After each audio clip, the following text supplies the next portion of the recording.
नमस्कार साथियों, Riyan learning concept के यूट्यूब चैनल पर ऑनलाइन डिजिटल प्लेटफॉर्म पर आपका हार्दिक स्वागत है, हार्दिक अभिनंदन है।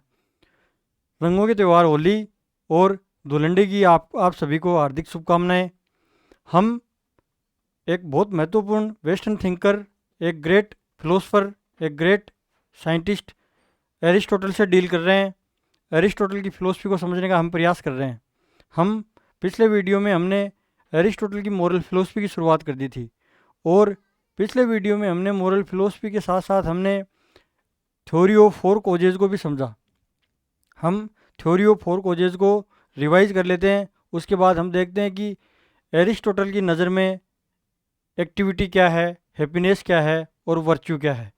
यूडाइमोनिया हैप्पीनेस या ह्यूमन फ्लरिशिंग क्या है। एरिस्टोटल हैप्पीनेस के माध्यम से हम लोगों को क्या समझाना चाहते हैं, एक ह्यूमन बीइंग के द्वारा हैप्पीनेस की प्राप्ति किस प्रकार की जाती है। इस वीडियो में इन सभी टॉपिकों से हम डील करने वाले हैं। आप हमारे साथ जुड़े रहिए। आप एरिस्टोटल को समझना है, एरिस्टोटल की पॉलिटिकल फिलोसफी को समझना है, तो आपके लिए मोरल फिलोसफी को समझना बहुत ज़रूरी है। क्योंकि बिना मोरल फिलोसफी और बिना हैप्पीनेस की कॉन्सेप्ट के एरिस्टोटल को आप नहीं समझ पाओगे। एरिस्टोटल को समझने के लिए आपको हैप्पीनेस की कॉन्सेप्ट को समझना ही पड़ेगा। थ्योरी ऑफ फोर कोजेज को हम रिवाइज कर लेते हैं। Theory of four causes, Aristotle ने चार कारण बताए हैं, चार कारणों का सिद्धांत। ये एरिस्टोटल ने ह्यूमन बीइंग पर लागू करने की कोशिश की है, ह्यूमन बीइंग पर लागू किया। पहला उन्होंने फॉर्मल कोज बताया है, जिसको हमने पिछले वीडियो में डिस्कस किया था कि फॉर्मल कोज बहुत महत्वपूर्ण है। फॉर्मल कोज का मतलब है कि किसी भी ऑब्जेक्ट में उसकी unique capability, unique character site, कहने का मतलब उसकी अनोखी विशेषता फॉर्मल कोज है। जैसे बॉडी ऑफ महात्मा गांधी, जैसे हमने उदाहरण लिया था। दूसरा मटेरियल कोज,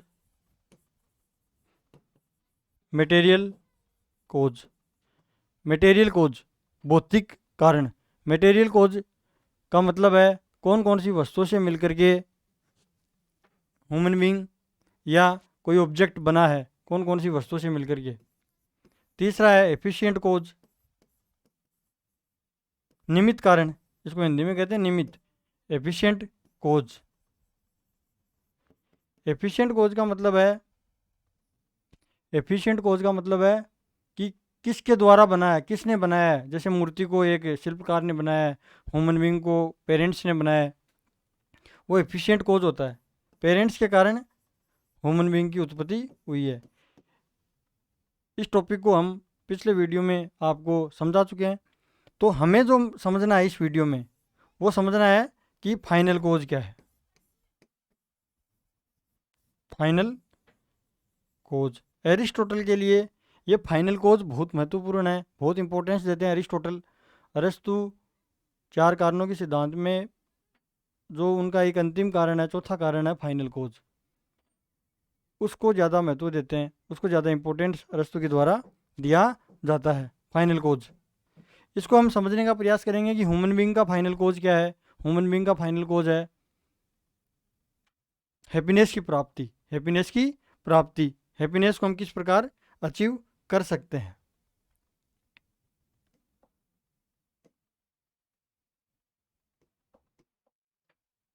हम समझेंगे अब to understand human being. Human being की जो एक एक्टिविटी है, जो गतिविधि है, वो हैप्पीनेस से कैसे कनेक्ट करते हैं एरिस्टोटल, उसको हम समझेंगे, उसको हम समझने का प्रयास करेंगे। हम टू अंडरस्टैंड ह्यूमन बीइंग को समझने के लिए हमें फाइनल कोज को समझना है। किसको समझना है? फाइनल कोज। भाई व्यक्ति का फाइनल कोज क्या है, ह्यूमन बीइंग का फाइनल कोज क्या है, पर्पज ऑफ एग्जिस्टेंस क्या है, उसका उद्देश्य क्या है। व्यक्ति का पर्पज क्या है, पर्पज, व्यक्ति का जीवन में उद्देश्य क्या है, व्यक्ति का जीवन में एम क्या है। इसको समझ रहे हैं हम, वो है एक्टिविटी। क्या? एक्टिविटी।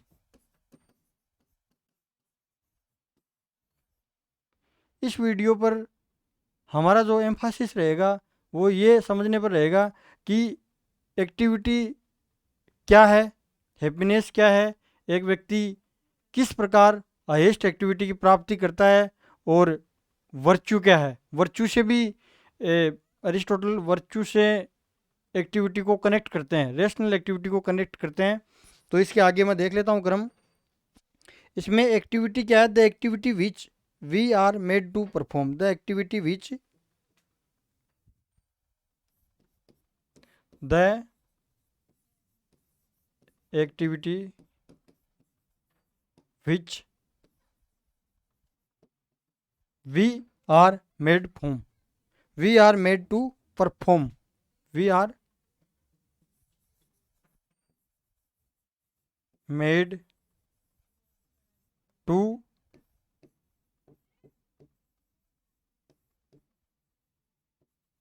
परफॉर्म।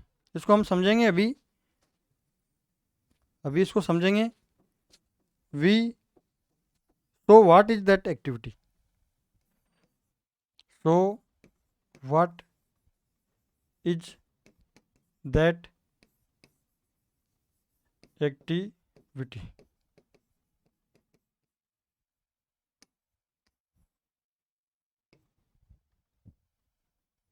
ये वीडियो आपके लिए थोड़ा कॉम्प्लिकेटेड हो सकता है, लेकिन आप मेरे साथ जुड़े रहिए, ये कॉन्सेप्ट आपके इजीली समझ में आ जाएगी। थोड़ा माइंड पर आप जोर देंगे तो आपकी ये समझ में आ जाएगी, थोड़ी थिंकिंग करनी पड़ेगी आपको। So what is that activity, कहने का मतलब है, अरस्तु कहते हैं कि व्यक्ति का फाइनल कोज क्या है, उसका टिलोज क्या है, final telos, final purpose, final goal, वो है एक्टिविटी। क्या है? एक्टिविटी, गतिविधि करना, गतिविधि करना। क्या करना? गतिविधि।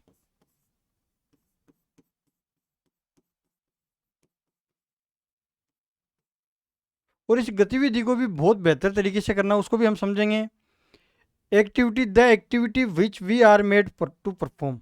ये अरस्तु हमें ये समझाने का प्रयास कर रहे हैं कि अरस्तु कह रहे हैं कि पशुओं से, पौधों से अलग, पशुओं से अलग, एनिमल्स से अलग मनुष्य में ही क्षमता होती है एक्टिविटी करने की। मनुष्य में थिंकिंग की एक कैपेसिटी पाई जाती है, मनुष्य में स्पीच, लैंग्वेज, थिंकिंग की जो कैपेसिटी पाई जाती है, उसी कैपेसिटी की वजह से मनुष्य क्या करता है? एक्टिविटी करता है। The activity which we are made to perform, उस व्यक्ति को, उस एक्टिविटी को करने के लिए सिर्फ मनुष्य का निर्माण हुआ है। किसका निर्माण हुआ है? Human being. तो हम इस वीडियो में समझने का प्रयास करेंगे। So what is that activity, activity क्या है?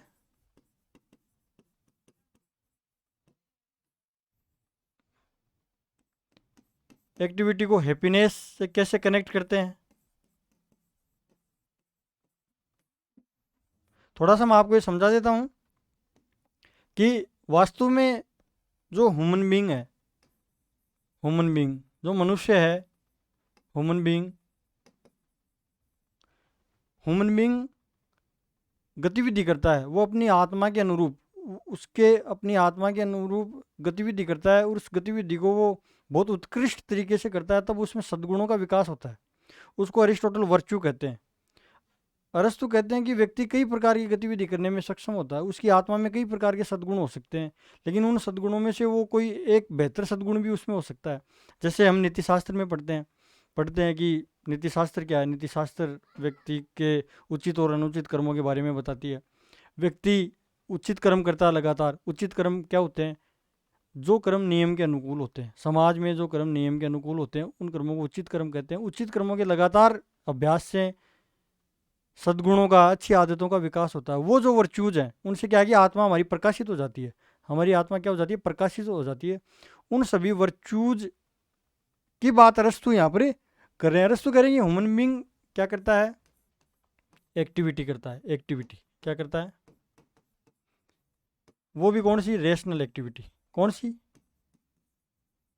रेशनल एक्टिविटी करता है। ये जो रेशनल शब्द है, ये रेशनल शब्द मनुष्य से जुड़ा, मनुष्य के माइंड से जुड़ा, मनुष्य में रीजन और लैंग्वेज की जो क्षमता पाई जाती है, मनुष्य अपने दिमाग से तर्क का प्रयोग करता है और चीज़ों की व्याख्या करता है। रेशनल एक्टिविटी मनुष्य ही कर सकता है, और इस रेशनल एक्टिविटी के कारण ही हमें हमारे टीलोज की प्राप्ति होती है, उसको कहते हैं हम हैप्पीनेस, या हम इसको कहते हैं ह्यूमन फ्लरिशिंग, खुशी, सदजीवन, ह्यूमन फ्लरिशिंग, यह शब्द इसके नज़दीक है। इसको हम कहते हैं यू डाइमोनिया। यू, अरिस्टोटल जिस शब्द का यूज कर रहे हैं उसका नाम है यू डाइमोनिया। यू डाइमोनिया, यू डाइमोनिया के सबसे नज़दीक शब्द है हैप्पीनेस। अरिस्टोटल कहते हैं कि व्यक्ति का जीवन में जो उद्देश्य है वो यू डाइमोनिया है। यू डाइमोनिया को अचीव करना, हैप्पीनेस को अचीव करना, हाईएस्ट एक्टिविटी करना अपने आत्मा के सद्गुणों के अनुरूप, अकॉर्डिंग टू वर्चूज। ये बात आपको समझनी है, इसको नोट कर लीजिए। तो एरिस्टोटल की जो हैप्पीनेस की कॉन्सेप्ट आपकी समझ में आएगी। एरिस्टोटल की मोरल फिलोसफी को समझने के लिए आपको एरिस्टोटल की हैप्पीनेस की कॉन्सेप्ट को समझना बहुत ज़रूरी है।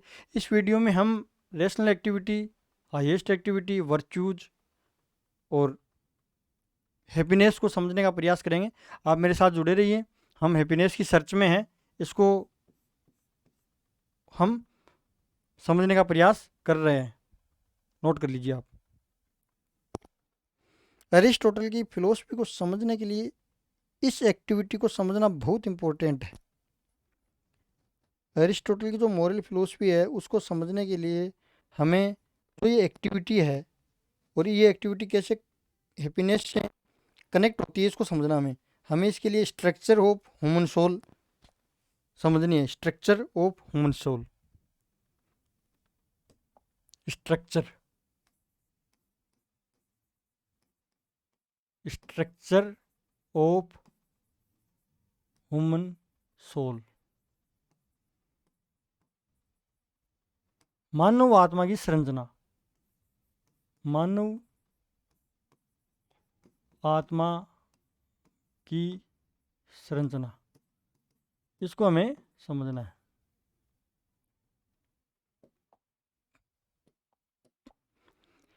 इसके लिए मानव दो प्रकार की एक्टिविटी करता है, तो रेशनल एक्टिविटी करता है, एक नॉन रेशनल एक्टिविटी करता है।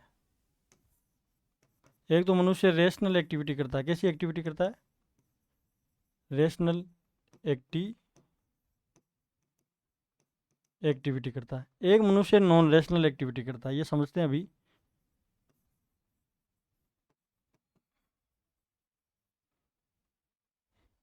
नॉन रेशनल एक्टिविटी, ये नॉन रेशनल एक्टिविटी है, ये इरेशनल एक्टिविटी नहीं है। इसको भी समझिए आप। ये इरेशनल एक्टिविटी नहीं है कि इरेशनल एक्टिविटी है, ऐसा नहीं है। इरेशनल एक्टिविटी का मतलब होता है ऐसी एक्टिविटी जो अर्थहीन हो, जिसका कोई अर्थ ही नहीं हो।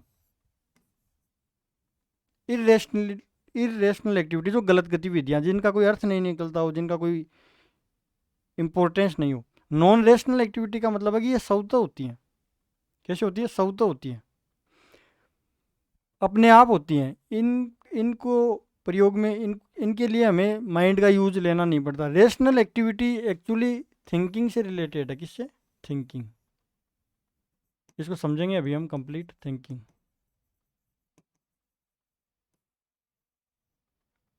व्यक्ति के माइंड से ये रिलेटेड है।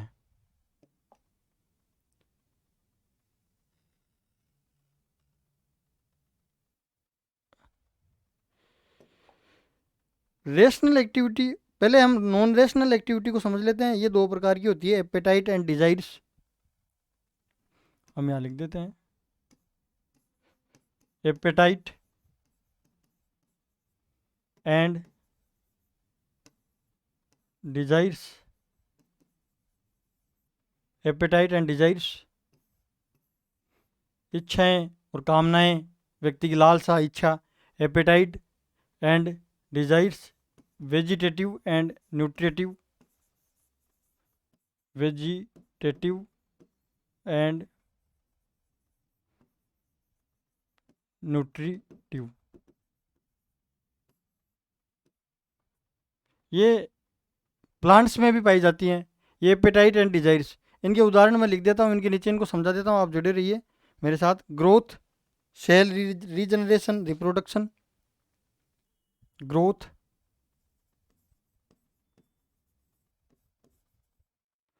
सेल रीजनरेशन,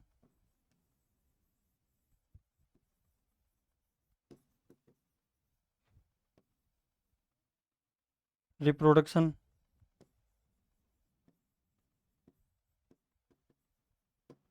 इधर एपेटाइट एंड डिजायर्स है। Digestion, digestion.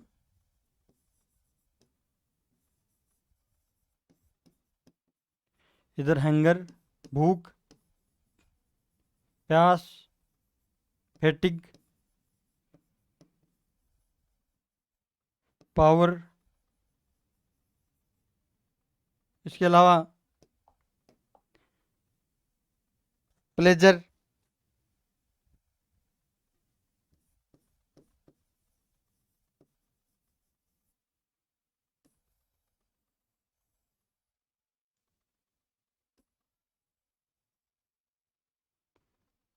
एरिस्टोटल मानव आत्मा की संरचना को दो भागों में बांटता है। एरिस्टोटल कहता है कि मानव दो प्रकार की गतिविधियां कर सकता है। मनुष्य दो प्रकार की गतिविधियां कर सकता है। एक तो मनुष्य रेशनल एक्टिविटी करता है। रेशनल एक्टिविटी के लिए हमें माइंड की जरूरत पड़ती है, थिंकिंग की जरूरत पड़ती है। मनुष्य एक नॉन रेशनल एक्टिविटी भी करता है।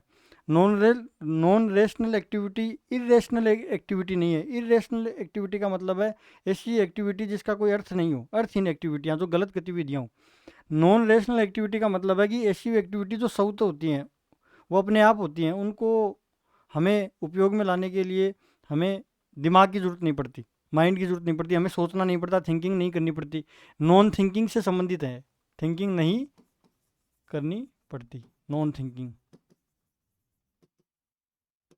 इसमें इरेशनल एक्टिविटी नहीं है, ये नॉट इरेशनल एक्टिविटी, ये तो नहीं है, ये अपने को नहीं करना है। तो नॉन रेशनल एक्टिविटी में वेजिटेटिव एंड न्यूट्रिटिव जो गतिविधि हैं, ये वेजिटेटिव एंड न्यूट्रिटिव जो जैसे ग्रोथ, ये ग्रोथ क्या प्लांट्स में भी होती है, एनिमल्स में भी होती है, मनुष्य में भी होती है। व्यक्ति के शरीर में वृद्धि होना, जैसे जैसे व्यक्ति उम्र बढ़ती है उसके शरीर में वृद्धि होती है। जैसे जैसे पौधों की उम्र बढ़ती है उनके उनमें भी ग्रोथ होती है। सेल रीजनरेशन, कोशिकाओं, नई कोशिकाओं निर्माण होना, ये अपने आप होती हैं। ग्रोथ भी अपने आप होती है। रिप्रोडक्शन जो प्रजनन है, चाहे वो मनुष्यों में प्रजनन है, ये रिप्रोडक्शन है, ये भी क्या है कि नॉन रेशनल एक्टिविटी है जो पशुओं में भी होती है। ये डाइजेशन है, डाइजेशन ये पाचन तंत्र से संबंधित है, ये भी स्वतः होती है, इनके लिए भी हमें सोचना नहीं पड़ता। इसके बाद है दूसरी जो नॉन रेशनल एक्टिविटी की दूसरी कैटेगरी है जो अरस्तु ने डिसाइड किया, वो है एपेटाइट एंड डिजायर्स। ये इच्छाएं और लालसाएं हैं। इच्छाएं, कामनाएं। व्यक्ति को भूख लगना, फेटिक मतलब थकान वगैरह होना, तो प्यास लगना, ये जो पावर है व्यक्ति, जैसे ये पशुओं में भी होती है कि एक दूसरे के ऊपर बल का प्रयोग करते हैं।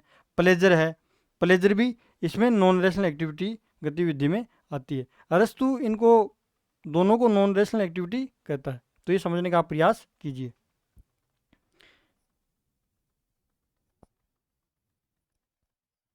ये जो एक्टिविटी है ये मनुष्य शेयर विद, इसको मैं छोटा कर लेता हूँ थोड़ा समझने के लिए।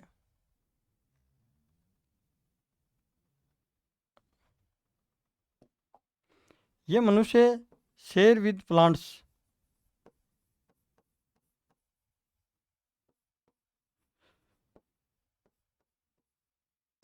पौधों के साथ मनुष्य शेयर करता है। मनुष्य इन गतिविधियों को पौधों के साथ शेयर करता है। शेयर विथ एनिमल्स,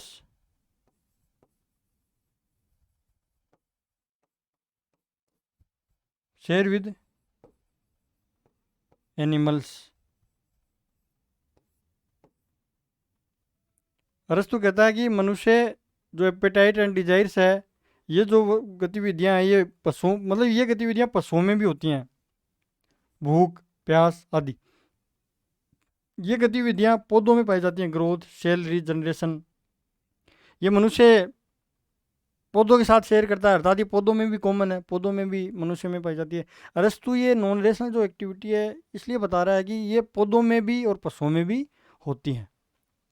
कहने का मतलब है, अरस्तु कह रहा है कि मनुष्य यूनिक है, अपने आप में यूनिक कैपेबिलिटी है उसमें, उसमें अनोखी विशेषताएं हैं। अरस्तु पशुओं से अलग करके देख रहा है मनुष्य को अरस्तु सामाजिक और राजनीतिक प्राणी बताता है।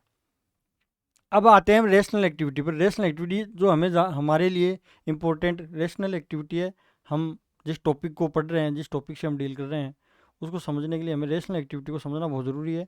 और अरस्तु की जो फिलोसफी है उसका फाउंडेशन है, अरस्तु की जो मॉरल फिलोसफी है उसका फाउंडेशन है रेशनल एक्टिविटी। रेशनल एक्टिविटी हमें समझना है, तो मैं समझा देता हूँ आपको। इसमें दो चीज़ें हैं, thinking about unchanging things, thinking about changing things. Thinking thinking about unchanging things.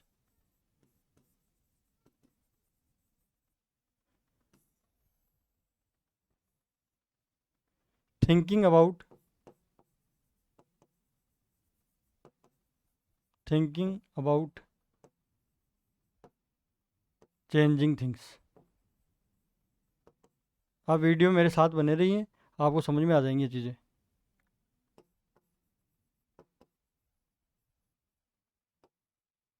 इनकी अलग अलग कैटेगरी है, वो मैं लिख देता हूँ आपको समझने के लिए। दोनों की अलग अलग जो कैटेगरी है वो मैं लिख देता हूँ। पहली है truth of universe, truth of science.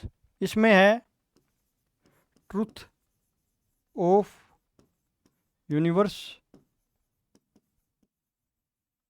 Truth of science, truth of science.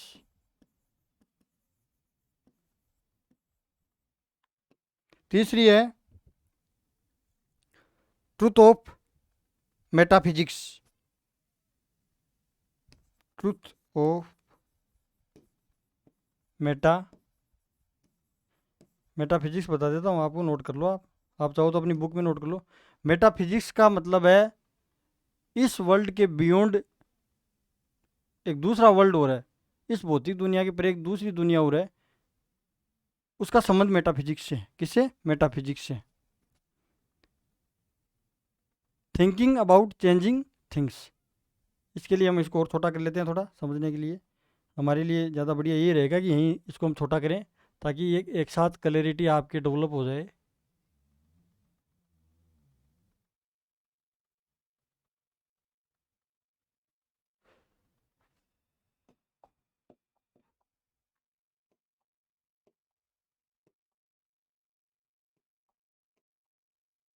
Thinking about changing things, इसकी मैं अलग से बना देता हूँ यहाँ पर समझने के लिए आपके। इसमें है और सर्कमस्टांसेज और ओन एपेटाइट एंड डिजायर्स, और सर्कमस्टांसेज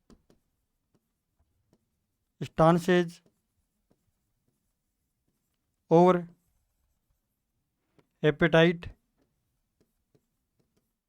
एंड डिजायर्स।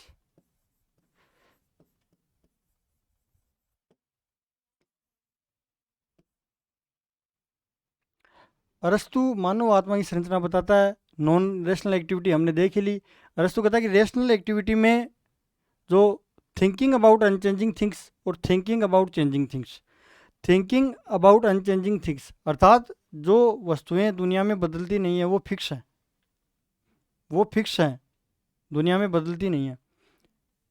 जैसे truth of universe, truth of science, truth of metaphysics. कहने का मतलब है कि इस ब्रह्मांड के जो ऐसे सत्य जो फिक्स है, वो भगवान को पता है, वो ईश्वर को पता है, वो किसी संत को पता हो सकते हैं, वो किसी प्योरली रेशनल बीइंग को पता हो सकते हैं।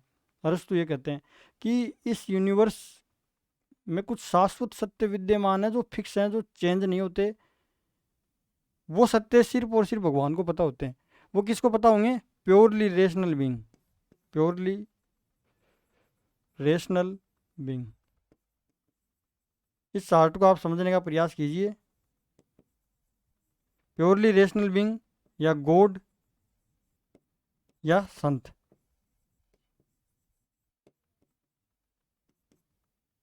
प्योरली रेशनल बीइंग, गॉड या संत। और थिंकिंग अबाउट चेंजिंग थिंग्स और सर्कमस्टांसेस और एपेटाइट एंड डिजायर्स। हमारी जो इच्छाएं और लालसाएं हैं,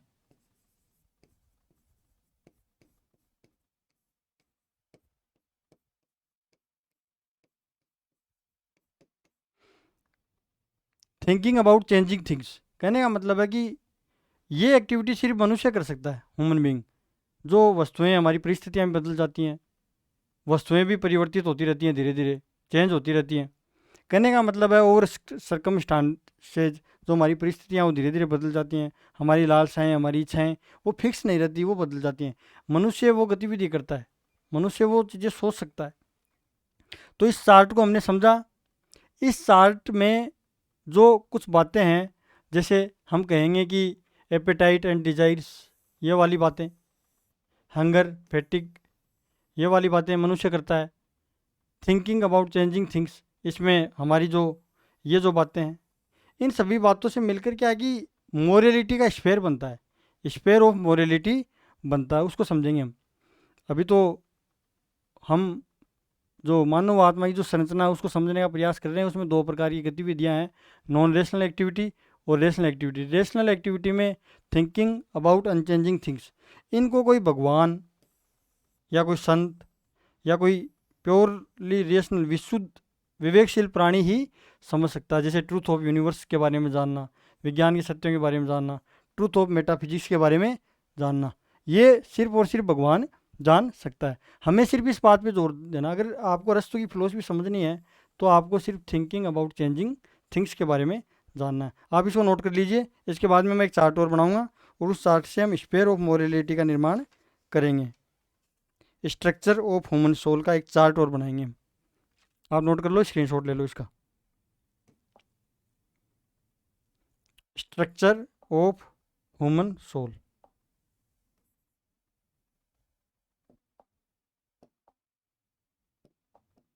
स्ट्रक्चर ऑफ ह्यूमन सोल। इस चार्ट को समझो, क्योंकि पिछला चार्ट हमने समझ ही लिया। स्ट्रक्चर ऑफ ह्यूमन सोल, इसमें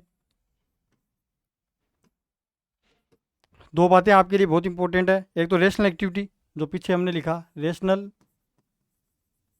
एक्टिविटी। इसमें हमने थिंकिंग अबाउट अनचेंजिंग थिंग्स के बारे में देखा। इसे हमें मतलब नहीं है। Thinking about unchanging things, thinking about unchanging things.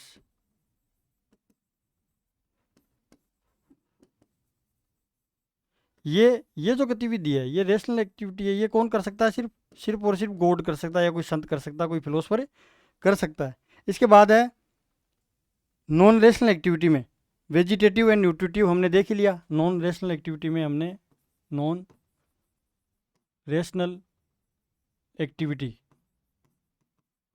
में हमने देख लिया वेजिटेटिव एंड न्यूट्रिटिव। इससे भी हमें कोई मतलब नहीं है, क्योंकि ये प्लांट्स करते हैं, प्लांट्स से रिलेटेड है। Vegetative plants, vegetative and nutritive, इसको हमने समझ ही लिया। हमारे लिए जो उपयोगी है, thinking about changing things. Colour मैं बदल देता हूँ ताकि आपके लिए इजी ले देखने में। Thinking about unchanging things. इस वीडियो में आप थोड़ा पेशेंस बनाए रखें, आपके लिए ये वीडियो बहुत महत्वपूर्ण है। अरस्तु की फिलोसफी पर आप पकड़ मजबूत करना चाहते हो तो इस वीडियो को आप ज़रूर देखें। थिंकिंग अबाउट चेंजिंग थिंग्स किसके बारे में?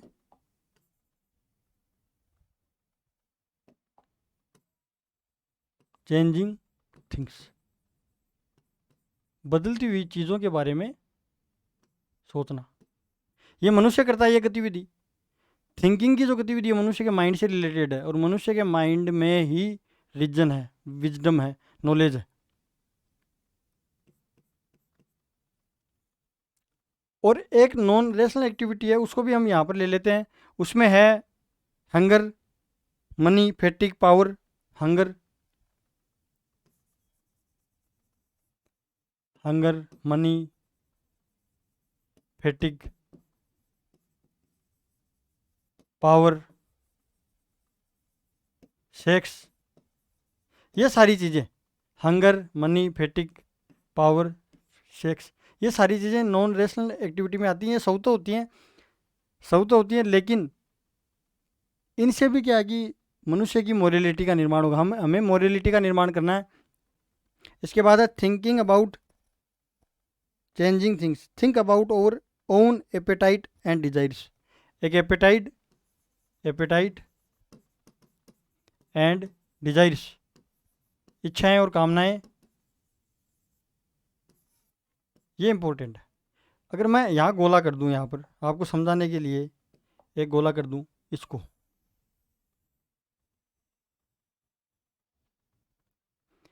इससे बनता है स्पेयर ऑफ मोरलिटी। इसको समझना आपको, sphere of, sphere of morality, नैतिकता का क्षेत्र। समझ में आया? इसको संक्षेप में समझा देता हूँ। मानव आत्मा, मानव आत्मा के दो भाग, नॉन रेशनल, मानव दो प्रकार की गतिविधियाँ करता है। नॉन रेशनल एक्टिविटी, जिसमें वेजिटेटिव एंड न्यूट्रिटिव, ये प्लांट से संबंधित है। हंगर, मनी, फैटिक, ये, और मनुष्य जो इसमें रेशनल एक्टिविटी में एक थिंकिंग अबाउट, ये भी करता है। इसमें थिंकिंग अबाउट चेंजिंग थिंग्स, जिसमें एपेटाइट एंड डिजायर्स को शामिल किया जाता है। स्पेयर ऑफ मोरलिटी का निर्माण होता है। तो कहने का मतलब यहाँ पर अरस्तु कहता है कि जो स्ट्रक्चर ऑफ ह्यूमन सोल है, वो दो प्रकार की एक्टिविटी करती है, rational activity, non rational activity. Non rational activity में जो हंगर, फैटिक, सेक्स जैसी जो हमारी डिजायर्स हैं, और रेशनल एक्टिविटी में जो हमारी थिंकिंग अबाउट चेंजिंग थिंग्स, बदलती हुई वस्तुओं के बारे में जो हमारी थिंकिंग है, इनसे मिलकर के ही मोरलिटी का निर्माण होता है। किसका निर्माण होता है? मोरलिटी। मोरल फिलोसफी को समझने के लिए हमें मोरलिटी का निर्माण करना जरूरी है। तो मैं सरल शब्दों में आपको बता देता हूँ कि मोरलिटी का निर्माण कैसे होगा।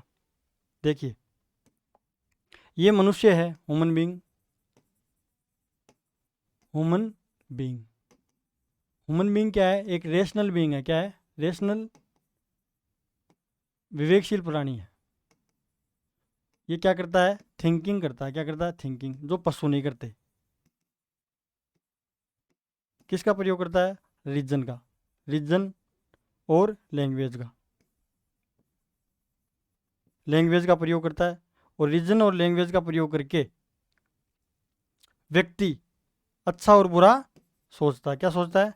अच्छा, बुरा, गुड, बैड, उचित, अनुचित, उचित, अनुचित सोचता है। व्यक्ति राइट और रॉन्ग के बारे में सोचता है। और क्या बनाता है? नैतिकता का स्पेयर ऑफ मोरलिटी बनाता है। क्या बनाता है? स्पेयर ऑफ मोरलिटी का निर्माण व्यक्ति करता है। ये बात आपको समझनी है।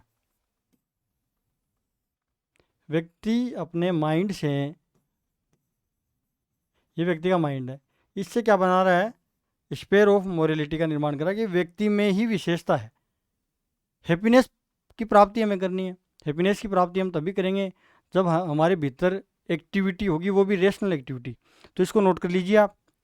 इसके बाद देखते हैं हम, इसको नोट कर लीजिए, स्पेयर ऑफ मोरलिटी। इसके बाद देखते हैं हम क्या है। अब हम समझते हैं कि हैप्पीनेस, हैप्पीनेस की कॉन्सेप्ट को समझते हैं।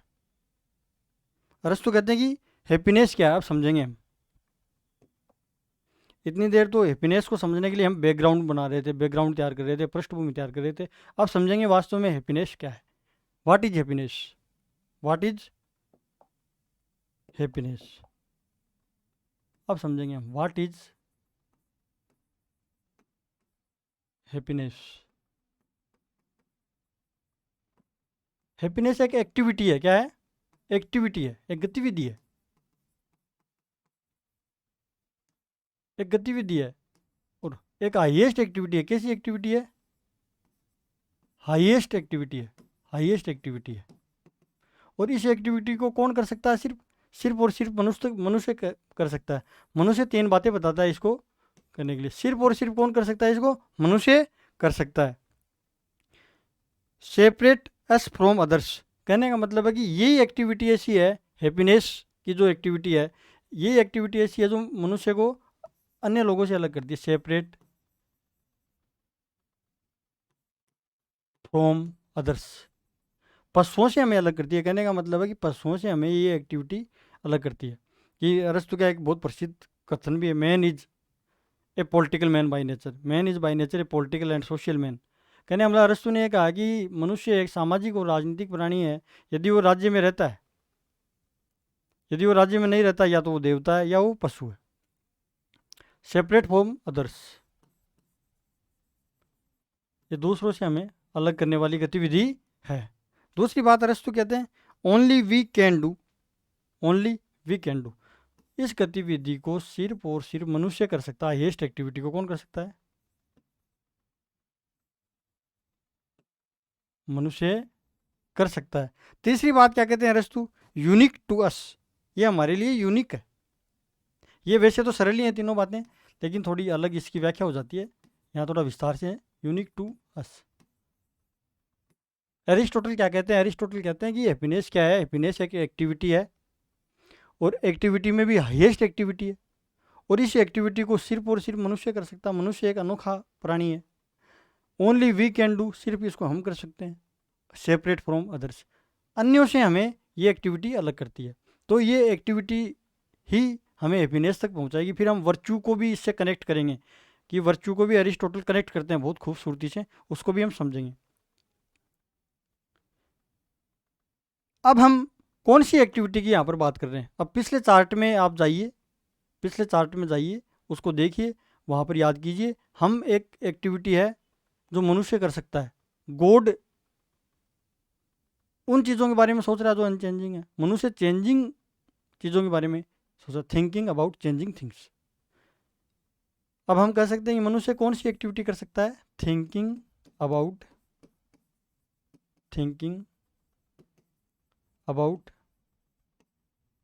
चेंजिंग थिंग्स, बदलती हुई वस्तुओं के बारे में सोचना, ये गतिविधि मनुष्य कर सकता है।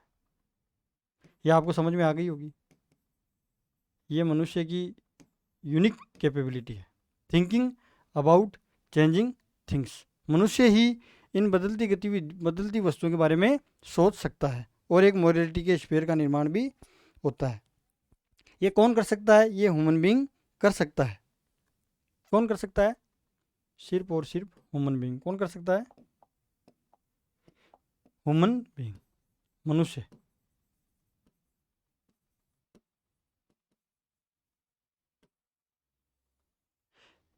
और अगर मनुष्य सोच रहा है, मनुष्य थिंकिंग कर रहा है, तो कैसी गतिविधि होगी? रेशनल एक्टिविटी होगी। कैसी होगी? Rational activity.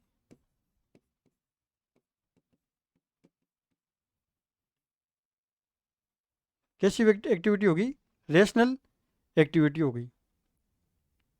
और रेशनल एक्टिविटी करता है मनुष्य, तो मनुष्य क्या करता है? आपने चार कारणों का सिद्धांत पढ़ा है।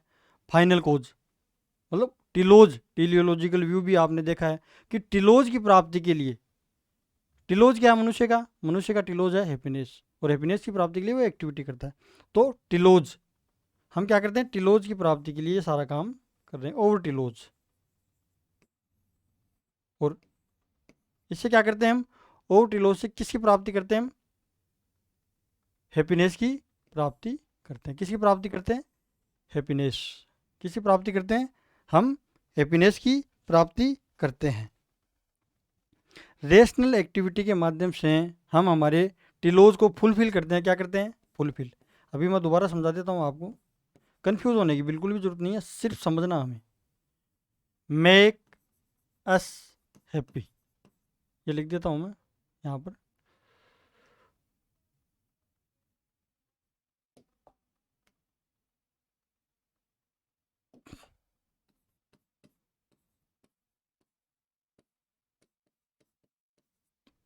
अरस्तु क्या कह रहे हैं? What is happiness? हैप्पीनेस एक एक्टिविटी है, गतिविधि है। और कैसी गतिविधि है? हाईएस्ट एक्टिविटी है। कैसी? हाईएस्ट एक्टिविटी है। और हाईएस्ट एक्टिविटी सिर्फ मनुष्य कर सकता है। मनुष्य यूनिक है, सिर्फ मनुष्य कर सकता है। अन्यों से हमें ये एक्टिविटी अलग करती है, पशुओं से अलग करती है। ये एक्टिविटी कौन सी है? Thinking about changing things. मतलब हमारी जो परिस्थितियाँ, हमारी डिजायर्स है, हमारी एपेटाइट्स है, वो बदलती हैं, उनके बारे में सोचना और डिसीजन लेना, ये सिर्फ मनुष्य कर सकता है।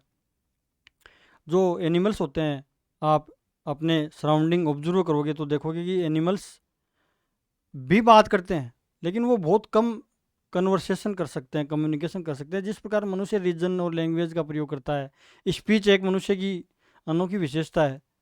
हालांकि पशु भी बात करते हैं, लेकिन वो बहुत कम कम्युनिकेट कर पाते हैं एक दूसरे से, लेकिन मनुष्य बहुत ज़्यादा कम्युनिकेट कर सकता है। मनुष्य अपनी स्पीच और लैंग्वेज से अगले के माइंड में, अगले की थिंकिंग प्रोसेस में अपने विचार भेज सकता है। Thinking about changing things, human being, कहने का मतलब है कि ये जो रेशनल एक्टिविटी है, ये मनुष्य ही कर सकता है। मनुष्य अपने माइंड से, दिमाग से सोच सकता है और रेशनल एक्टिविटी करता है। मैं आपको एक इमेज बनाऊंगा, इमेज बनाकर समझाऊंगा, समझ में आ जाएगा। और रेशनल एक्टिविटी और अपने टिलोज को क्या करता है? फुलफिल करता है, पूर्ति करता है, अपने उद्देश्यों की पूर्ति करता है। और किसकी प्राप्ति करता है? हैप्पीनेस की। तो इस प्रकार अरिस्टोटल हैप्पीनेस को रेशनल एक्टिविटी से कितनी खूबसूरती से कनेक्ट करते हैं, और रेशनल एक्टिविटी को वापस हैप्पीनेस से कितनी खूबसूरती से कनेक्ट करते हैं। ये जो मैंने आपको बताया है, ये पूरी की पूरी कंसेप्ट है हैप्पीनेस और एक्टिविटी को समझने की। हैप्पीनेस वास्तव में क्या है, मैं अभी समझा देता हूँ वास्तव में हैप्पीनेस क्या है। ये चार्ट तो मैंने आपको समझाने के लिए बनाया। जैसे ये एक ह्यूमन बीइंग है, ये इजी समझा देता हूँ एकदम इजी तरीके से। ह्यूमन बीइंग मनुष्य है, ये मनुष्य है। मनुष्य में क्या है? ये माइंड है, बुद्धि है, माइंड है। मनुष्य में बुद्धि है। और मान लो ये मनुष्य है, इसमें बुद्धि है। और मनुष्य किसका प्रयोग करता है? रीजन। मनुष्य किसका प्रयोग करता है? स्पीच। मनुष्य किसका प्रयोग करता है? लैंग्वेज। मनुष्य और क्या काम करता है? मनुष्य थिंकिंग एंड क्वेश्चनिंग करता है। थिंकिंग एंड क्वेश्चनिंग, इसको समझिए आप, क्वेश्चनिंग। क्योंकि मनुष्य में माइंड भी होता है और भावनाएं भी होती है, मस्तिष्क भी है और इमोशंस भी है, भावनाएं भी है। तो ये मनुष्य करता है। मनुष्य अपने बारे में गुड और बैड जानता है, गुड भी जानता है, अपने बारे में राइट जानता है, मनुष्य बैड जानता है अपने बारे में मनुष्य रॉन्ग भी। तो मनुष्य क्या करता है? डिसीजन लेता है। क्या लेता है? डिसीजन लेता है, निर्णय लेता है। तो मनुष्य क्या करता है? अरस्तु कितना डेप्थ सोच रहे हैं आप, सोचो एक मिनट। हर व्यक्ति, प्रत्येक व्यक्ति यही काम करता है, क्योंकि प्रत्येक व्यक्ति रेशनल बीइंग है, एक विवेकशील प्राणी है, रेशनल बीइंग है। मनुष्य क्या है? रेशनल बीइंग है। और मनुष्य क्या करता है? मनुष्य एक्टिविटी करता है। क्या करता है? कार्य करता है। एक्टिविटी का सिंपल मतलब है कोई ना कोई कार्य जरूर करेगा मनुष्य, कोई निर्णय तो लेगा। हो सकता है कोई नई निर्णय ले, वो भी एक एक्टिविटी है। निर्णय नहीं लेना भी एक एक्टिविटी हो सकता है, लेकिन मनुष्य यहाँ पर एक्टिविटी करता है। और कोई भी मनुष्य ऐसा थोड़ी है कि वो बेड एक्टिविटी करता है। वो अपनी बेस्ट देने का प्रयास करता है, वो अपना अच्छे से अच्छा काम करने का प्रयास करता है। क्योंकि कोई भी मनुष्य अपने लिए हैप्पीनेस की प्राप्ति चाहता है, तो वो बेस्ट एक्टिविटी करेगा या हाईएस्ट एक्टिविटी करेगा। कैसी? हाईएस्ट, हाईएस्ट एक्टिविटी करेगा। और हाईएस्ट एक्टिविटी करेगा तो उसको किसकी प्राप्ति हो जाएगी? उसको हैप्पीनेस, उसके उद्देश्यों की जब पूर्ति होती है, टिलोज की उसकी पूर्ति होती है, हैप्पीनेस या यूडाइमोनिया।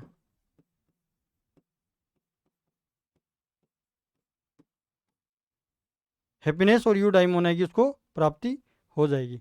तो इस प्रकार अरस्तु बहुत सरल शब्दों में भी इसको समझाने का प्रयास करते हैं। मैंने चार्ट के माध्यम से भी आपको हैप्पीनेस की कॉन्सेप्ट तक पहुंचाने का प्रयास किया है। उम्मीद है कि हैप्पीनेस की कॉन्सेप्ट आपको समझ में आएगी। इसको नोट कर लीजिए। इसको सरल तरीके से समझने के लिए आप इस प्रकार ही नोट कर लीजिए चार्ट में, तो आपको समझ में आ जाएगी। तो आपने देखा कि तो कितनी खूबसूरती से अरिस्टोटल ने हैप्पीनेस को रेशनल एक्टिविटी से कनेक्ट किया और फिर रेशनल एक्टिविटी को हैप्पीनेस से कनेक्ट किया। तो ये था अरिस्टोटल का पूरा कॉन्सेप्ट हैप्पीनेस से रिलेटेड।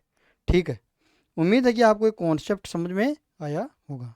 इसके बाद हम देखते हैं कि हमारा जो फाइनल कोज है, हमारा जो टिलोज है, हमारी जो यूनिक कैपेबिलिटी है वो क्या है, और हम वर्च्यू तक पहुंचने का प्रयास करते हैं कि वास्तव में वर्च्यू क्या है। अरिस्टोटल की हैप्पीनेस और वर्च्यू की कॉन्सेप्ट को ही हम समझ रहे हैं, आप नोट कर लीजिए इसको। इसके बाद हम देखते हैं और फाइनल कोज और टिलोज। और फाइनल कोज और फाइनल कोज और टिलोज और फाइनल कोज और टिलोज और unique capability. Unique, what is और टिलोज, व्हाट इज और फाइनल कोज, व्हाट इज और यूनिक कैपेबिलिटी। अभी समझा देता हूँ मैं। यूजिंग और लोगोस, इन तीनों बातों को मैं एक साथ कर देता हूँ। यूजिंग और लोगोस, और यहाँ लिख देता हूँ स्पीच और लैंग्वेज। स्पीच और लैंग्वेज, इनको समझिए आप। अरिस्टोटल यहाँ पर क्या कहना चाह रहे हैं।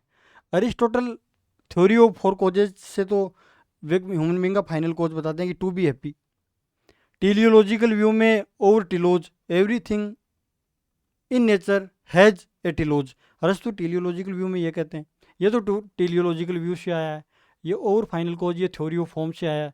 और यूनिक कैपेबिलिटी, हमारी जो अनोखी विशेषता है, ये हमने अरस्तु की जो हैप्पीनेस की जो कॉन्सेप्ट समझी है उससे ये आया है। तो अरस्तु कहते हैं कि व्यक्ति क्या करता है, व्यक्ति टिलोज की प्राप्ति करने के लिए, उद्देश्यों की प्राप्ति करने के लिए लोगोस का प्रयोग करता है। अरस्तु अपनी बुक द पॉलिटिक्स और द निकोमेकियन एथिक्स में लोगोस का प्रयोग करते हैं। किसका, लोगोस। लेकिन इसका जो अनुवाद है वो हम स्पीच और लैंग्वेज में करते हैं।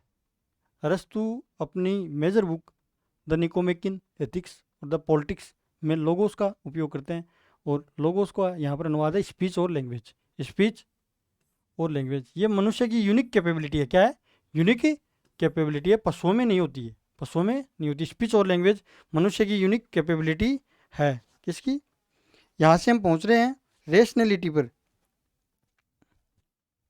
रेशनैलिटी और वर्च्यू पर। रेशनैलिटी,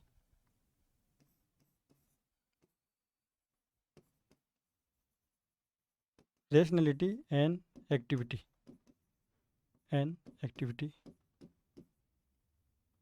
इसको परफॉर्म टू एक्सीलेंस, परफॉर्म करना हमें एक्सीलेंस के तरीके से। मैं समझा देता हूँ, एक बार लिख देता हूँ कर्म के लिए, आपके लिए। परफॉर्म टू एक्सीलेंस, इससे क्या पैदा हो जाएगा, वर्च्यू, सद्गुण। ये सद्गुण है वो, ये सद्गुण इतनी लेट आता है, सद्गुण, virtue. What is virtue, virtue ये, इसको मैं समझाने का प्रयास करता हूँ। परफॉर्म्ड वेल विद एक्सीलेंस, ये वर्च्यू भी दो प्रकार के होते हैं। अरस्तु कहते हैं कि मनुष्य का जो उद्देश्य है, उद्देश्य की प्राप्ति मनुष्य लोगोस की सहायता से करता है, अर्थात स्पीच और लैंग्वेज के प्रयोग से मनुष्य एक एक्टिविटी करता है, रेशनल एक्टिविटी करता है। वो रेशनल या रेशनैलिटी का प्रयोग करता है, एक्टिविटी करता है। Perform with too well with, perform too well with excellence, इसको काट देते हैं, वेल विद एक्सीलेंस। अर्थात उस एक्टिविटी को मनुष्य बहुत बेहतर तरीके से करता है, एक्सीलेंस या उत्कृष्ट तरीके से करता है। तो मनुष्य में उसके कंटिन्यूस अभ्यास से सद्गुणों का विकास होता है। किससे, सद्गुणों का विकास होता है, वर्चूज का डेवलपमेंट होता है, वर्चूज। और वर्चूज का प्रयोग करके व्यक्ति अपने वर्चूज का प्रयोग करता है तो उसे हैप्पीनेस की प्राप्ति होती है। किसकी, हैप्पीनेस की प्राप्ति होती है। ये वर्चूज दो प्रकार के होते हैं। कितने प्रकार के होते हैं, दो प्रकार के होते हैं। इनको नोट कर लीजिए आप। वर्च्यू क्या है, वर्च्यू तक हम पहुंच चुके हैं। वर्च्यू क्या है, two sets of virtue. Virtue दो प्रकार के होते हैं, मॉरल वर्च्यू और intellectual virtue. What is virtue, मैं यहाँ लिख देता हूँ व्हाट इज वर्च्यू, इसको मैं शॉर्ट में बता देता हूँ। What is virtue, virtue means excellence,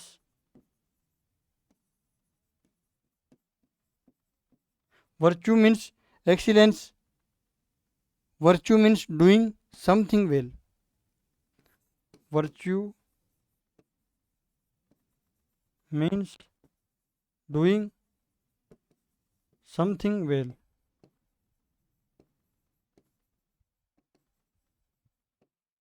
Aristotle यहाँ क्या कह रहे हैं? अरिस्टोटल यहाँ समझाने का प्रयास कर रहे हैं कि व्हाट इज वर्च्यू।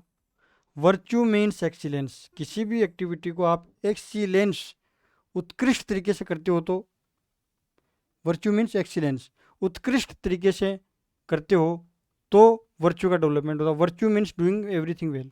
किसी भी काम को आप बहुत बेहतर तरीके से कर पाते हो। जैसे मैं आपको पढ़ा रहा हूँ, समझाने की कोशिश कर रहा हूँ, अरस्तु की फिलोसफी को समझाने की मैं आपको कोशिश कर रहा हूँ।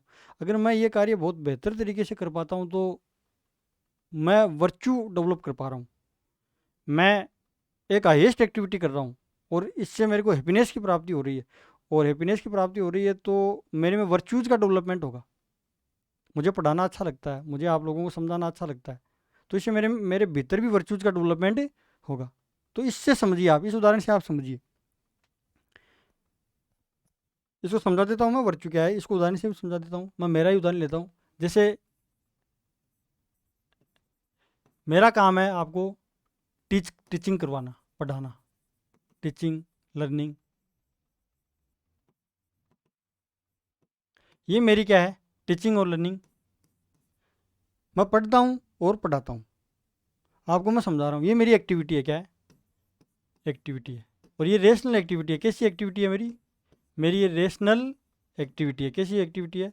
मेरी रेशनल एक्टिविटी है। अगर मैं इसको एक्सीलेंस तरीके से करता हूँ, कैसे? एक्सीलेंस तरीके से कर पाता हूँ मैं। अगर आपको चीज़ें अच्छे से क्लियर कर पाता हूँ, चीज़ें अच्छे से समझा पाता हूँ, तो मेरे भीतर किसका डेवलपमेंट होगा? वर्च्यू। और मुझे किसकी प्राप्ति होगी? यूडाइमोनिया। किसकी? यूडाइमोनिया। आपको पढ़ाने से मुझे आनंद आता हो, मुझे खुशी की प्राप्ति हो, यूडाइमोनिया। पॉलिटिकल साइंस पढ़ना और पढ़ाना मुझे बहुत अच्छा लगता है, तो मुझे इससे क्या होगी? यूडाइमोनिया की प्राप्ति होगी, हैप्पीनेस की।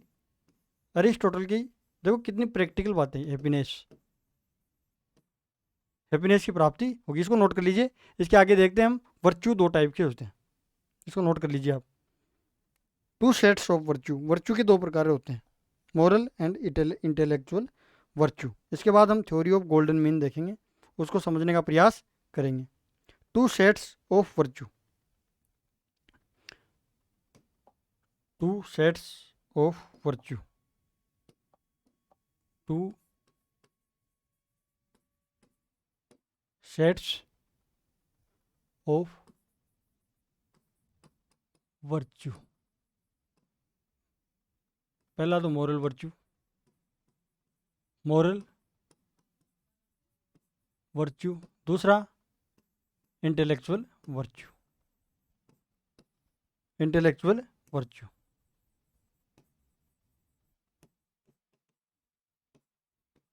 मॉरल वर्च्यू नैतिक सद्गुण, हिंदी कर लेते हैं हम इनकी, नैतिक सद्गुण और बौद्धिक सद्गुण, बौद्धिक सद्गुण। ये एथिक्स से रिलेटेड है, ये रिलेटेड टू करेक्टर, मनुष्य के व्यवहार से, बिहेवियर से रिलेटेड है, रिलेटेड टू करेक्टर, मनुष्य के आचरण से। ये related to mind and thought, it is related to mind and thought, mind and thought.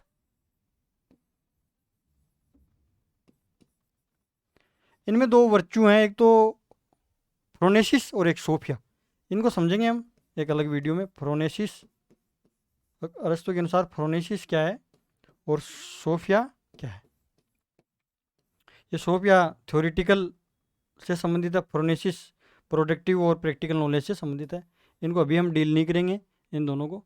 अब अभी हम समझेंगे कि वर्च्यू के दो प्रकार हैं। मोरल वर्च्यू, जिनका संबंध मनुष्य के व्यवहार से है, मनुष्य के बिहेवियर से है, और इंटेलेक्चुअल वर्च्यू, जिनका संबंध मनुष्य के माइंड और थॉट से है, बुद्धि से है। इसको नोट कर लीजिए आप। इसके बाद हम देखते हैं कि मोरल वर्च्यू, और मोरल वर्च्यू में हम देखते हैं थ्योरी ऑफ गोल्डन मीन। इसके लिए मैं एक चार्ट बना देता हूँ, फिर मैं आपको समझाता हूँ चार्ट और ग्राफ की सहायता से। Moral virtue, theory of golden mean.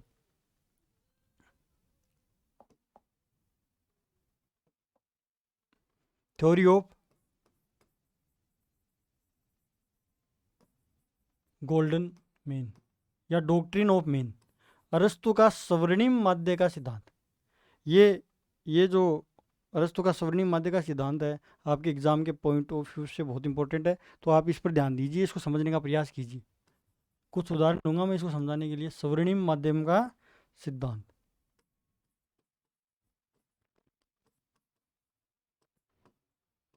स्वर्णिम माध्य, माध्य का सिद्धांत।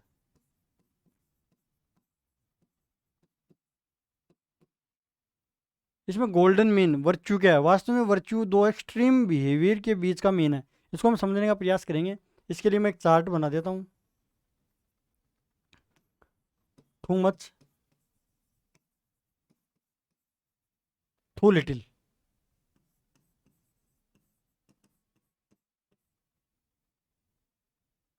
To little, LITTLE, too much, too little, excess और वाइस, डेफिशिएंसी वाइस। इधर मैं लिख देता हूँ डेफिशिएंसी, इसको समझाने के लिए। डेफिशिएंसी, ये वाइस है, एक दोष है इधर, ये भी एक वाइस है। टू मच और एक्सेस की स्थिति है, नाइदर टू, ये किसकी स्थिति है? Access.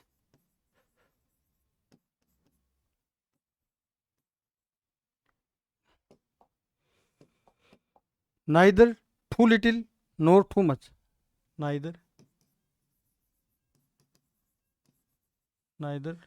To little nor too much. कहने का मतलब है, अगर कोई मनुष्य मोरल वर्च्यू के तहत मनुष्य क्या गतिविधि करता है, मनुष्य क्या करता है? गतिविधि करता है। मनुष्य को वो गतिविधि बहुत ज़्यादा भी नहीं करनी है। अगर मनुष्य कोई भी कार्य वो एक्सेस में करता है, तो भी वो दोष है, वो वाइस है। क्या है? दोष। मनुष्य अगर किसी गतिविधि को बहुत कम करता है, बहुत कम मात्रा में करता है, तो वो एक अभाव की स्थिति है। क्या है? अभाव की स्थिति। तो वो भी क्या है? एक दोष है। क्या है? दोष है। कहने का मतलब ये है कि मनुष्य को न तो बहुत ज़्यादा काम करना चाहिए, बहुत ज़्यादा नहीं करनी चाहिए किसी भी एक्टिविटी को, न उसको बहुत कम मात्रा में उस एक्टिविटी को करना चाहिए। अरस्तु ने ये बताया, इस उनका डॉक्ट्रिन ऑफ मीन है, ये है। एक्चुअली ये बौद्ध धर्म का भी एक सिद्धांत है। गौतम बुद्ध ने बौद्ध धर्म के सिद्धांत में बताया कि वीणा के तार इतने भी मत कसो कि वो टूट जाएं, इतने भी ढीले मत छोड़ो कि वो बजे ही नहीं। बौद्ध धर्म में भी जो मध्यम मार्ग बताया गया है, वही फिलोसफी अरस्तु की है। उसी फिलोसफी का प्रभाव यहाँ पर भी दिखाई दे रहा है। उस कार्य को इतना कम भी मत करो और बहुत ज़्यादा भी मत करो। कहने का मतलब है कार्य कितना होना चाहिए? कार्य करने के लिए हमें बीच का रास्ता अपनाना होगा। किसका रास्ता अपनाना पड़ेगा? बीच का रास्ता अपनाना पड़ेगा। जस्ट राइट और मीन, जिसको हम कहते हैं वर्च्यू। इसको चार्ट को समझाते हैं। जस्ट राइट, जो एकदम सही है, वो क्या है? मीन है। दो एक्सट्रीम बिहेवियर के बीच का मीन, दो चरम रास्तों के बीच का रास्ता है। इसी से क्या डेवलप होगा? इसी से वर्च्यू डेवलप होगा। अरस्तु कहते हैं इसी से डेवलप होगा वर्च्यू। तो वर्च्यू क्या है? Virtue, every virtue is a mean between two vices. Every virtue is mean between two vices, two vices. Every virtue is mean between two vices. कहने का मतलब है कि यहाँ पर मीन क्या है? मीन किसी भी एक्टिविटी को बहुत ज़्यादा भी नहीं करना है, किसी एक्टिविटी को बहुत कम भी नहीं करना है। Virtue means to, between two extreme behaviour, दो चरम रास्तों के बीच का रास्ता, या दो एक्सट्रीम बिहेवियर के बीच का मीन ही वर्च्यू है। कहने का मतलब है, जैसे इसको यही समझ लें, ये मान लो इधर और इधर ये 2 पॉइंट है, इन 2 पॉइंट के बीच में जो मीन है ये मीन है। लेकिन इस मीन में भी अंतर करता है कि राशियों का योग बटा राशियों की संख्या मीडियोक्रेटी नहीं है, औसत नहीं है, एवरेज नहीं है। यहाँ ये परिस्थितियों के अकॉर्डिंग बदल भी जाता है ये वर्चू। अरस्तु कह रहे हैं कि थ्योरी ऑफ गोल्डन मीन के तहत व्यक्ति को एक्टिविटी टू मच भी नहीं करनी चाहिए, क्योंकि इसे एक्सेस अधिकता में क्या होता है, वाइस, ये भी दोष है, इसका भी नुकसान है। व्यक्ति को कार्य इतना कम भी नहीं करना चाहिए कि अभाव की स्थिति हो जाए, उससे भी दोष है। तो व्यक्ति को कार्य इतना करना चाहिए, नाइदर टू लिटिल और neither too much, just right और मीन, मतलब बीच का रास्ता। तो इससे क्या डेवलप होगा, इससे वर्च्यू का डेवलपमेंट होगा। वर्च्यू तभी विकसित होगा, वर्च्यू तभी विकसित होगा जब व्यक्ति, वर्च्यू तभी विकसित होगा जब व्यक्ति दो एक्सट्रीम बिहेवियर के बीच का मीन अपनाएगा, अर्थात दो चरम रास्तों के बीच का एक रास्ता, मध्य मार्ग, अर्थात उसमें संतुलन होगा, एक बैलेंस होगा, बैलेंस मेंटेन करना होगा व्यक्ति को। तो every virtue is mean between two vices, इसको नोट कर लीजिए इस चार्ट को आप, तो इससे आपको स्वर्णिम माध्य का सिद्धांत समझ में आ जाएगा। मैं एक ग्राफ और बनाऊंगा इसको समझाने के लिए, ये गणित और फिजिक्स के जैसा ग्राफ है, इसको समझाने के लिए मैं बना देता हूँ, आपको समझ में आ जाएगा, इससे इतनी कोई दिक्कत नहीं है।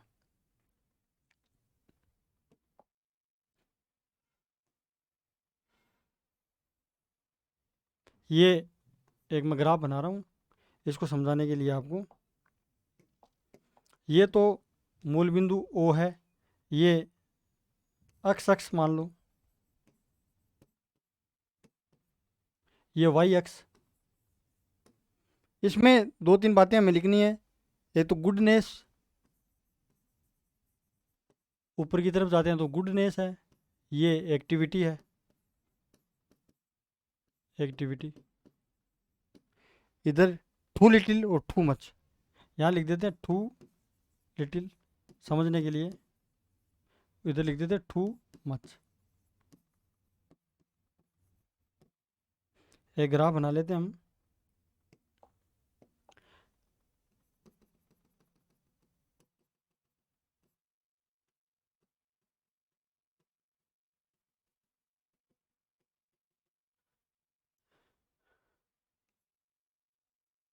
इसको समझ लीजिए आप, किसी भी एक्टिविटी को आप टू लिटिल भी नहीं करना आपको, टू लिटिल का मतलब इतना, इससे भी कोई फ़ायदा नहीं है।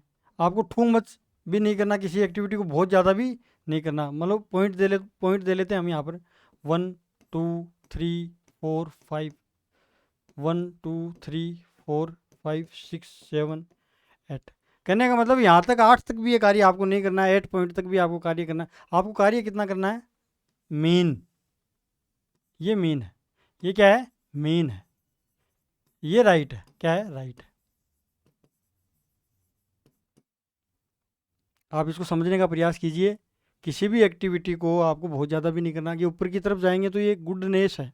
कहने का मतलब है कि यहाँ पर अगर कोई कार्य कर रहे हो आप, यहाँ जो स्थिति है, यहाँ पर इस ग्राफ की सहायता से, एक्चुअली ग्राफ का जो प्रयोग है वो फिजिक्स में किया जाता है, मैथ्स में भी किया जाता है, और इकोनॉमिक्स में भी बहुत ज़्यादा, जो सैद्धांतिक इकोनॉमिक्स है उसमें भी ग्राफ्स का उपयोग ज़्यादा किया जाता है, व्यष्टि और समष्टि अर्थशास्त्र में जो सैद्धांतिक पार्ट है, थ्योरेटिकल पार्ट है।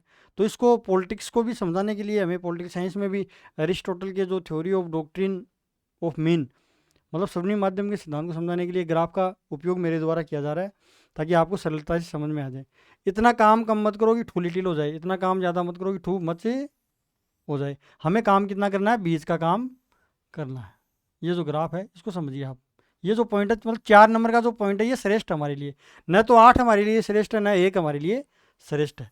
1 और 8 के बीच में कौन सा पॉइंट है, जो 4, 4 नंबर का जो पॉइंट है ये हमारे लिए क्या, श्रेष्ठ है, क्या है, श्रेष्ठ है। यही क्या है, यही क्या है, ये मीन है, क्या है, ये मीन है, क्या है, mean, this is the mean.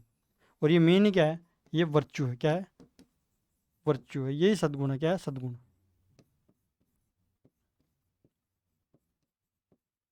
ये बड़ी मुश्किल से व्यक्ति अपने भीतर वर्च्यूज का डेवलपमेंट कर पाता है। अरस्तु कहते हैं कि आप ट्रेनिंग से ही वर्च्यू का डेवलपमेंट कर सकते हो, आसान नहीं है वर्च्यू का डेवलपमेंट करना। डिसीजन मेकिंग की जो डिसीजन मेकिंग है, प्रोसेस है, वो इतनी आसान नहीं है इसको समझिए आप। इसके लिए इसके बाद में एक एक चीज़ को नोट कर लीजिए, आप उतार लीजिए, स्क्रीनशॉट ले लीजिए। इसके बाद में एक चार्ट बना देता हूँ, चार्ट की सहायता से हम समझते हैं।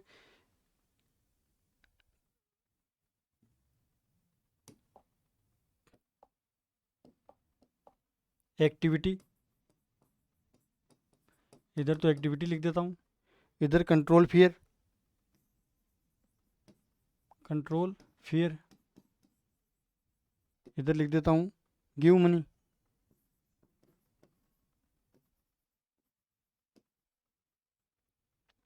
Activity vice of deficiency, vice of deficiency लिख देता हूँ। इसी चार्ट को समझ रहे हैं हम। इधर मीन लिख देता हूँ, मीन। इसको छोटा करना पड़ेगा थोड़ा, ताकि ये चार्ट समझ में आ जाए आपके।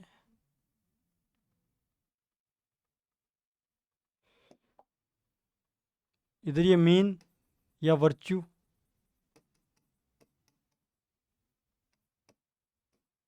वर्च्यू लिख देता हूँ। और इधर लिख देता हूँ वाइस ऑफ एक्सेस,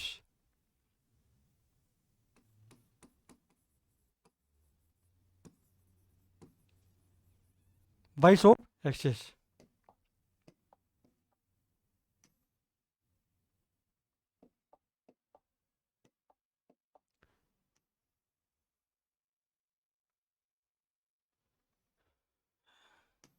ये चार्ट आपके काम का है theory of doctrine, doctrine of mean समझने के लिए, या थ्योरी ऑफ गोल्डन मीन, अरस्तु की थ्योरी ऑफ गोल्डन मीन समझने के लिए चार्ट आपके काम का। इसमें दो तीन बातें लिख लेते हैं हम। क्वार्डिस स्टिंगी माइजर, क्वार्डिस स्टिंगी माइजर,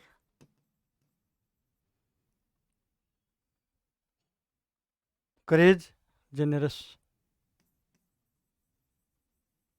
ये तो सारणी बनाई है मैंने आप लोगों के विद्यार्थियों को समझाने के लिए, आसानी से समझ में आ जाए। जेनरस, ये रेकलेसनेस,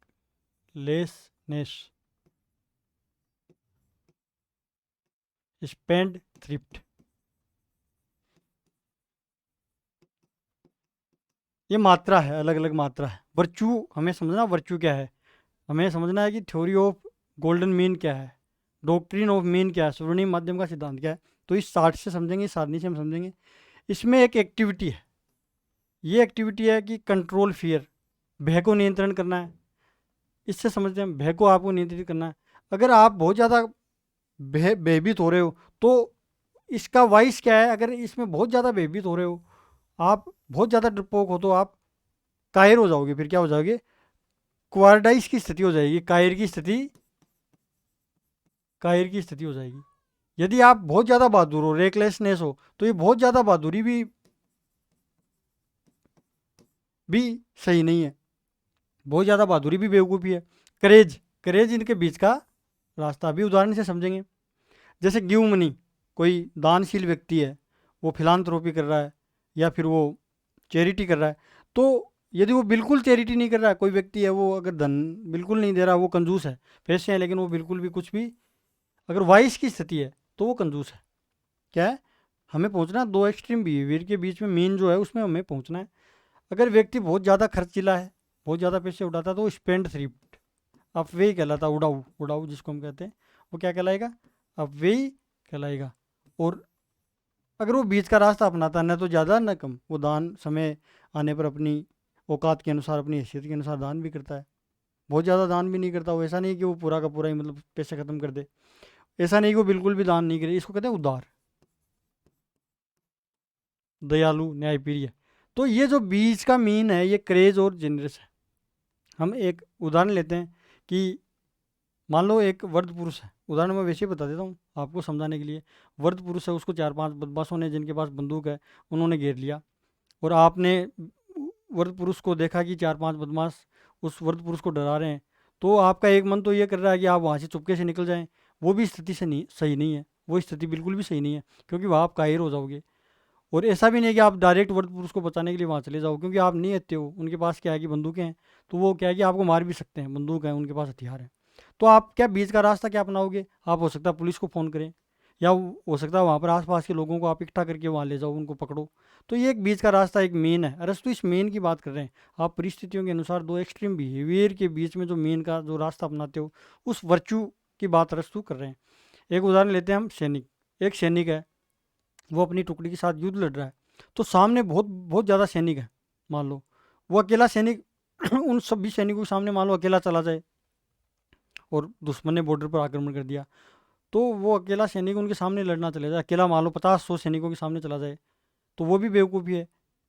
उस सैनिक, और ऐसा वो सैनिक डर जाए और वहाँ से भाग जाए, तो वो भी बेवकूफ़ी है। उस सैनिक को अपनी जो शेष टुकड़ी है, जो मेन क्या होगा वहाँ पर, मेन ये होगा कि उस सैनिक को वहाँ से अपनी टुकड़ी के साथ तालमेल बैठाकर चीज़ों को एनालिसिस करते हुए जाना होगा और फिर उन पर आक्रमण करना होगा। तभी वो वर्चू का डेवलपमेंट है। वर्चू का एक उदाहरण है। जैसे खीरों पर चलना एक बहादुरी की बात हो सकती है, लेकिन वास्तव में ही अंगारों पर चलना एक बेवकूफ़ी है, बहादुरी थोड़ी है, पैर जल जाएंगे वहाँ पर। तो बीच का रास्ता व्यक्ति अपना सकता है। अब बात कर रहे हैं हम पैसे दान करने की, पैसे दान करने की, दानशीलता की। तो ये परिस्थिति के अनुसार होता है, व्यक्ति अपनी परिस्थिति के अनुसार दान करे। जैसे बिल गेट्स है, अंबानी है, यदि ये व्यक्ति 10-15 हज़ार रुपये दान करते हैं तो इनके लिए बहुत थोड़ी सी रकम है। इनको तो इनकी हैसियत के अनुसार ही दान करना चाहिए। व्यक्ति को दान भी अपनी हैसियत के अनुसार ही करना चाहिए। तो ये सारे जो उदाहरण हैं, मैंने आपको एरिस्टोटल की जो थ्योरी ऑफ मीन है, गोल्डन मीन, स्वर्णिम माध्यम का सिद्धांत है, उसको समझाने के लिए मैंने ग्राफ के द्वारा भी आपको समझाने की कोशिश की है। मैंने चार्ट के द्वारा भी आपको थ्योरी ऑफ गोल्डन मीन समझाने की कोशिश की है। उम्मीद है कि आपको ये समझ में आई होगी। इसको नोट कर लीजिए, आप स्क्रीनशॉट ले लीजिए। इसके बाद देखते हैं मोरल वर्च्यू क्या है। मोरल वर्च्यू क्या है और क्या नहीं है।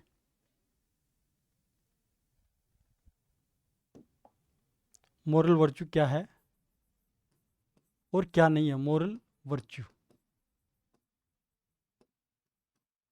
वास्तव में मोरल वर्च्यू दो एक्सट्रीम बिहेवियर के बीच का रास्ता है। Mean between two extreme behaviour, mean between two extreme behaviour, यह हमें समझना है। ये तो मैंने आपको समझा ही दिया, दो चरम रास्तों के बीच के रास्ता। क्या नहीं है, ये बातें आप देख लो। एक तो not absolute but relative, not equal to mediocrity. ये पॉइंट मैं लिख देता हूँ, नॉट एब्सोल्यूट बट रिलेटिव।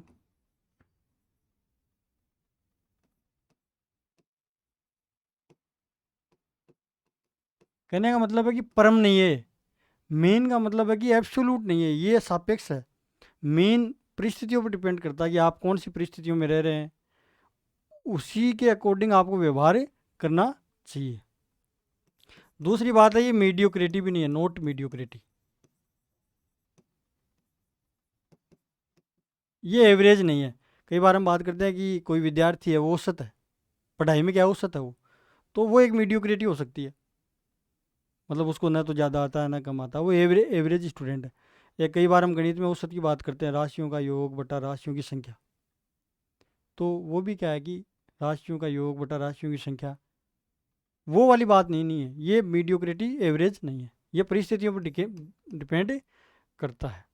ये प्रत्येक केस में भी ये लागू नहीं होता है। Not applicable in all cases, not applicable in all cases, not applicable, not applicable in all cases, not applicable in all cases.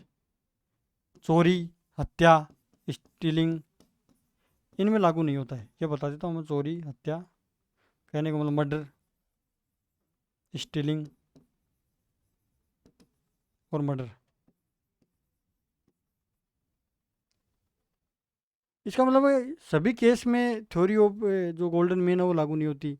कि चोरी आप कितनी मात्रा में करोगे, चोरी आप ज़्यादा करोगे कम करोगे, आप हत्या ज़्यादा करोगे कम करोगे।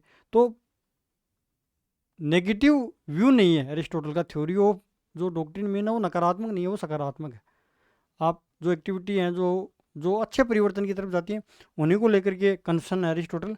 तो चोरी और हत्या जैसे केसों में ये लागू नहीं होते, आप इसको नोट कर लीजिए। जो main between two extreme behaviour, ये बिहेवियर से रिलेटेड है। किससे रिलेटेड है? Related to behaviour,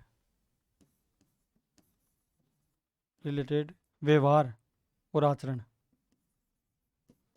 related to behaviour, व्यक्ति के व्यवहार से रिलेटेड है। ये जो वर्च्यू है ये व्यक्ति के व्यवहार से, ये ट्रेनिंग के द्वारा आप सीख सकते हो और आदत बना सकते हो। Learned by training, learned by training और डेवलपमेंट हैबिट, और एक हैबिट का डेवलपमेंट कर सकते हो। ट्रेनिंग के माध्यम से आप दो एक्सट्रीम बिहेवियर के बीच का रास्ता आप अपना सकते हो, मतलब वर्च्यू का डेवलपमेंट कर सकते हो और एक अपनी आदत भी इसको बना सकते हो। इसको नोट कर लीजिए आप कि मोरल वर्च्यू क्या है। वास्तव में मोरल वर्च्यू क्या है एरिस्टोटल के अनुसार? इसका लास्ट पॉइंट है वो देख लेते हैं, इंटेलेक्चुअल वर्च्यू। और इस इंटेलेक्चुअल वर्च्यू की व्याख्या हम बाद में करेंगे। इंटेलेक्चुअल वर्च्यू का संबंध किससे है? Virtue of mind and thought से है।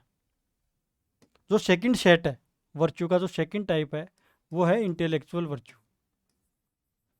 इंटेलेक्चुअल वर्च्यू, इसका जो it is related to, intellectual virtue is related to mind and thought. मनुष्य के माइंड एंड थॉट से संबंधित है, दिमाग से संबंधित है।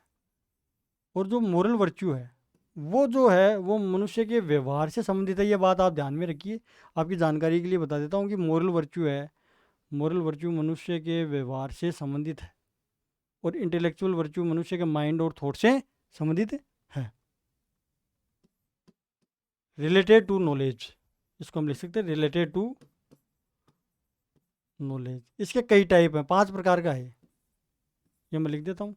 उनमें हम 2 टाइप हम डिस्कस करेंगे, ज़्यादा डीप हम इसमें जाएंगे नहीं, क्योंकि आगे डेप्थ में जाएंगे तो चीज़ें कॉम्प्लेक्स होती चली जाएंगी, तो हमें ज़्यादा डेप्थ में नहीं जाना, हमें हमारे एग्जाम के पॉइंट ऑफ व्यू से ही इसको देखना है। रिलेटेड टू नॉलेज, इसमें ये टीचिंग से हम सीख सकते हैं, ट्रेनिंग से हम सीख नहीं सकते, हम पढ़ करके इसको learning by teaching, learning by teaching. जो इंटेलेक्चुअल डेवलपमेंट, हमारा जो इंटेलेक्चुअल डेवलपमेंट हम पढ़ करके हम कर सकते हैं, नॉट ट्रेनिंग। ट्रेनिंग के द्वारा हम इसको नहीं सीख सकते इंटेलेक्चुअल वर्च्यू को। ट्रेनिंग से तो हम डेवलप कर सकते हैं हमारे मोरल वर्च्यू को। किसको? हमारे मोरल वर्च्यू को हम ट्रेनिंग के द्वारा डेवलप कर सकते हैं। किसके द्वारा? ट्रेनिंग के द्वारा डेवलप कर सकते हैं। इसमें 2 प्रकार के बताता हूँ, प्रैक्टिकल नॉलेज और थ्योरेटिकल नॉलेज। यहाँ पर नॉलेज को कितने प्रकार का बताता है? एक तो प्रैक्टिकल नॉलेज,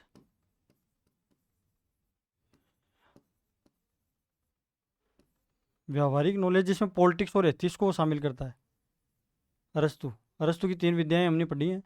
प्रैक्टिकल नॉलेज, दूसरा थ्योरेटिकल नॉलेज, थ्योरेटिकल